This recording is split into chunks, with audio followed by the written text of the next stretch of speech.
Formula One is a sport that goes through constant changes. However, in the last cycle, it seems like the teams and the drivers are not very keen on what's waiting for them in the foreseeable future. With the increased interest in street circuits and a lot of big markets like Chicago and New York waiting on the sidelines, we could see some traditional tracks being kicked out, with Barcelona being at the biggest risk now that Madrid has been confirmed from 2026 onwards. But that's not all. With Domenicali's statement about more sprint races as well as increasing the number of races in a calendar, could the F1 drivers retire early due to the massive wear they have on their shoulders? Formula One has seen a massive boost in interest and popularity in the United States, but that did not come without any consequence, as we've seen 2 new tracks in Miami and Vegas being introduced to the calendar. All of this expanded the racing schedule to 24 races, the record-breaking calendar that not many hoped would become a reality a couple of years ago. But it seems like the sport is not ready to stop here. After Madrid's signing from 2026 onwards, Barcelona found itself in a very picky situation in which they have to fight for a spot on the calendar, and that spot itself might not be guaranteed at all.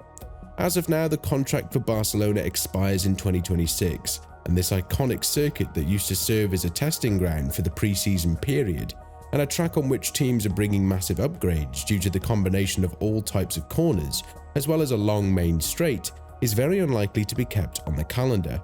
This has met high resilience from drivers like Verstappen and Alonso, who were very critique-oriented towards this trend that the sport is moving to, saying that they would much rather race on traditional, conventional circuits because that is what the cars are made of, rather than navigate it through the narrow streets of Madrid.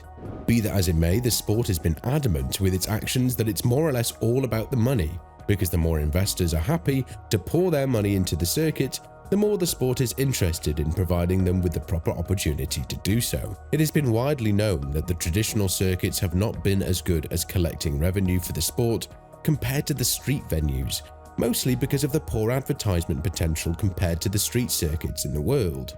And this is one of the reasons why cities like Chicago have already signed a trademark when it comes to the names of the circuit if it is to happen sometime further down the line. Something that Domenicali was very happy to announce, considering the fact that he compared the sport to a football or basketball sport where the athletes are playing more games compared to F1 drivers. Elaborating on this to a further extent, Domenicali said, "I don't think that 24 Grand Prix is an excessive number. Look at other sports. Football and basketball are played every other day. They entertain their fans much more intensively. When the sport is as good as it is at the moment with many possible winners, the fans are counting the days until the next race." The comparison itself is a little bit bland and non-founded, because the football and basketball players are playing in the same continent and in the same country, while we are witnessing the F1 caravan visit the entire world in the matter of 1 year. Most of the time it's double or triple headers that do not allow the drivers to rehabilitate properly from the race, especially if they participated in a crash that could pose a serious threat to their physical health. That is the other spectrum that Domenicali doesn't seem to understand. The danger that an F1 driver has imposed on his life and physical well-being is nowhere near comparable to what a football or basketball player is going through. Not to take any credit away from them, but playing 80 games in the season and driving 24 races in a year is definitely not comparable, and the favour is going heavily towards the F1 caravan. It would be interesting to see whether the calendar will be kept at 24 races, considering the massive interest from all over the world, Asia as well, but that might not be the only change that the sport is going to witness. For example, Domenicali has also spoken about the sprint venues, and after making some changes when it comes to making the sprint race a separate weekend and allowing the teams to work on their cars, the F1 president now wants to make every race weekend a sprint venue one. This met a lot of resilience from the F1 drivers, with Verstappen threatening to retire from the sport earlier because of the fact that while the sprint race format has improved, the drivers are still too cautious on Saturday, so they won't ruin their chance of scoring big points on Sunday. Elaborating on this potential change, Domenicali went on to say, "Why not have more sprints in the future? I would say it's great because it keeps the tension on every day, and this is something that will definitely be discussed in the future. Now let's see how this year will go with the sprint races, but that's a point of discussion that I want to discuss in the next F1 commission. as we need to avoid any possibility like last year's Japan Grand Prix with cars not running due to weather conditions. Still, this is not impressive enough for the three-time world champion, who although has no issue in dominating these events, is very much against it and doesn't want to see an increase of their number. As of now, the F1 circus is going to 6 race weekends with sprint races, which is 25% of the total number of races we have on the calendar. And when talking about this in a greater extent, Verstappen said, "I hope there won't be too many changes in the calendar, otherwise I won't be around for too long. I'm not a fan of the sprint weekend at all. When we do all that kind of stuff, the weekend becomes very intense, and we already do a lot of races, but it's not the right way to go about it."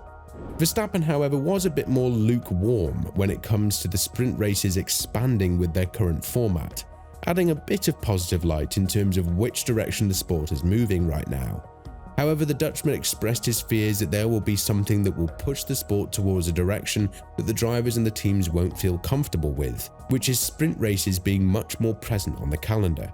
When talking about the current format from 2024 onwards, the three-time world champion went on to say, "Why not have more sprints in the future?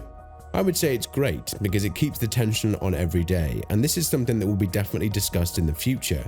Now let's see how this year will go with the sprint races.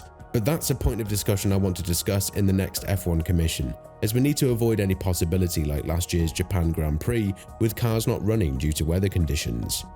These changes are just part of what we're going to experience in the following period, as we've seen that while the FOM are not very much open to adding an 11th team on the grid, the FIA is pushing towards filling all the maximum slots, 12, in the foreseeable future. Interest in creating their own team has been always present by wealthy individuals, but the sport is adamant that the current format of 10 teams is what needs to remain as the benchmark and shouldn't be changed in the foreseeable future. But if we are to look at Andretti's actions that are definitely much more promising than the future of some of the current teams on the grid, we cannot help but root for the American who is about to bring new engine supply to the grid, General Motors, through one of its branches, Cadillac, and will build brand new facilities for the Formula One project. All of this goes to show that while the sport is changing, the direction in which it's moving is not always promising for the drivers, and the F1 teams and the bias when it comes to the money is obviously visible. F1 is willing to race on more venues to gather more money and to increase the revenue, but when it comes to allowing an 11th team and putting 2 more drivers, likely from the American heritage that would boost the popularity in the States even further, then another card is flipped. This has angered a lot of experts who feel that teams like Haas and Williams are bringing no real value to the sport, and are keeping the spot for some of the potential contenders that could be a realistic threat for the championship fight in given time. With all of this in mind, it would be interesting to see in which direction the sport would move, but be that as it may, it's not something that would please the F1 drivers, as even Alonso said that the current 24-race calendar is something that has a real potential to force him into early retirement, despite him being well in his 40s. Do you think that the sport is about to change for the better? And more importantly, do you think that the more tracks and sprint venues will be added on the calendar from 2025 onwards? Let us know in the comments below, and once you do that, make sure to click on the video that's appearing on your screen right now.